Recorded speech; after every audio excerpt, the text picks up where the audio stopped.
In case train छाड़ले तुम दौड़ाता है कैसे कैसे लोग रहते हैं यार यहाँ पर। 4-5টা অ্যালার্ম লাগিয়ে নেব। এই যে এখন প্যাকিং চলছে।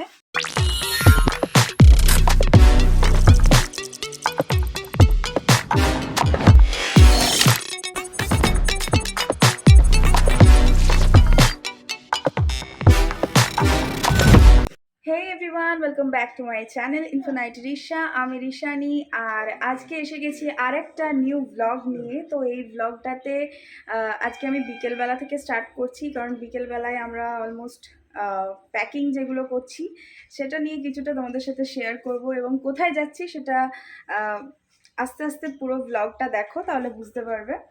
তো এখন আমার মা বসেছে প্যাকিং করতে। এই যে এখন প্যাকিং চলছে, সব জামা কাপড় প্যাক হচ্ছে। আমার সব প্যাকিং অলরেডি হয়ে গেছে, কিন্তু ব্যাপারটা হচ্ছে কালকে আর্লি মর্নিং আমাদের ট্রেন আছে এবং সকাল সকাল আমাদেরকে উঠতে হবে।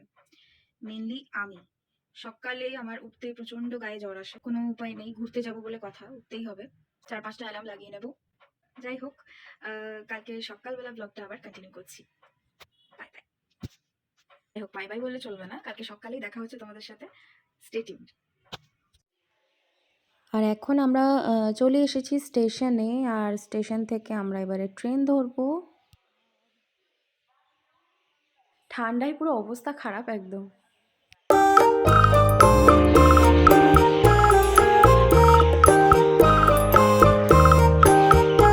আর এখন দেখতে পাচ্ছ ট্রেনের মধ্যে রয়েছি, সবাই রয়েছে একসাথে। সকাল সকাল বাবারে বাবা, চা না খেলে হয় না, তাই চা খাওয়া শুরু হয়ে গেছে সকাল থেকেই ট্রেনে বসে। আর এটা ওই মশলা টি হয় না, লেমন দিয়ে থাকে, ওটা আমার খুব ভালো লাগে। তোমাদের ভালো লাগে কিনা অবশ্যই কমেন্টে জানিও কিন্তু।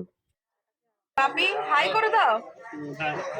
ভোরবেলার এই নাইট ভিউটা আমি দেখো ক্যাপচার করেছি, এত সুন্দর লাগছিল সেদিনকে, তাই তোমাদের সাথে শেয়ার করলাম।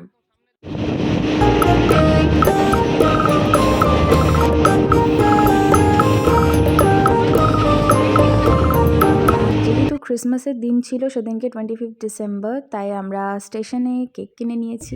এখন দাঁড়িয়ে আছি কোথায়, এই জায়গাটার নাম কি? দেশপ্রাণ। দেশপ্রাণ। তো এখানে জানি না ট্রেন কিসের জন্য দাঁড় করিয়েছে, তো এখন আমরা দাঁড়িয়ে আছি।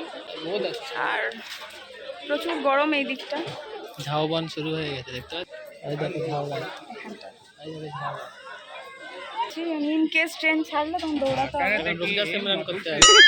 এখন ধরে বসে বসে আসছে, অনেকক্ষণের জার্নি, এটা প্রচুর লেট করছে ট্রেনটা। যাই হোক, ব্লগটা কন্টিনিউ করছি, তোমরা দেখতে থাকো।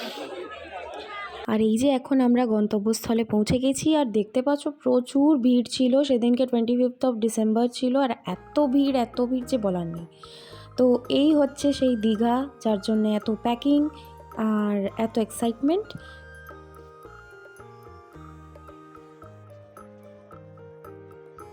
তো আমরা এখন হোটেলে ঢুকে গেছি, আর চোখ মুখের অবস্থা প্রচুর খারাপ, এত টায়ার্ড লাগছে।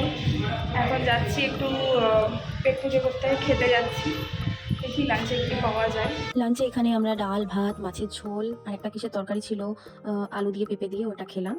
অ্যান্ড সাথে লঙ্কা ম্যান্ডেটারি, বিকজ আমি প্রচুর ঝাল খাই। তো এবার আমরা বেরোলাম এখন একটু বিচ সাইডে যাওয়ার জন্য। তো সবাই রেডি। কই দিদা? দিদা রেডি হয়ে গেছে, হাই করো, হাই। এই যে আমাদের সুইট 16 দিদা একদম রেডি বিচে যাওয়ার জন্য।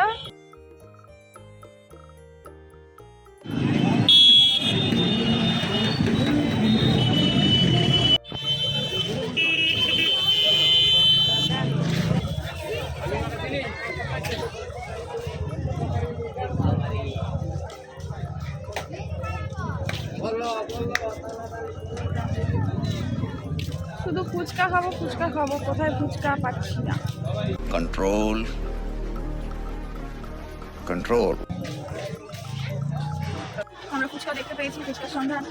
চলো, ওই যে দূর থেকে দেখা যাচ্ছে।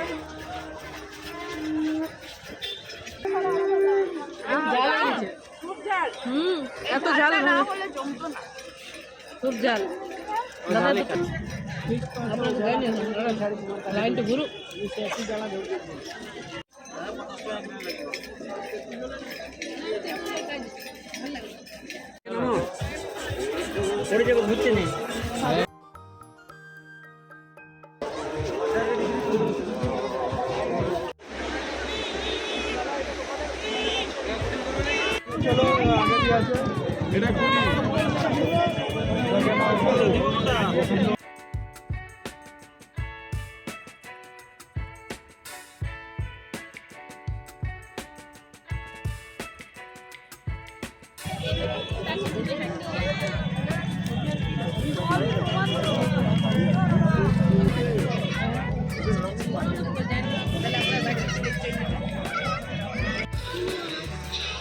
মাছ ভাজা খাওয়া হয়ে গেল। খেয়েছো মাছ ভাজা?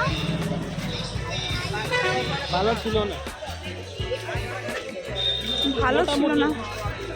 হ্যাঁ, মোটামুটি ছিল।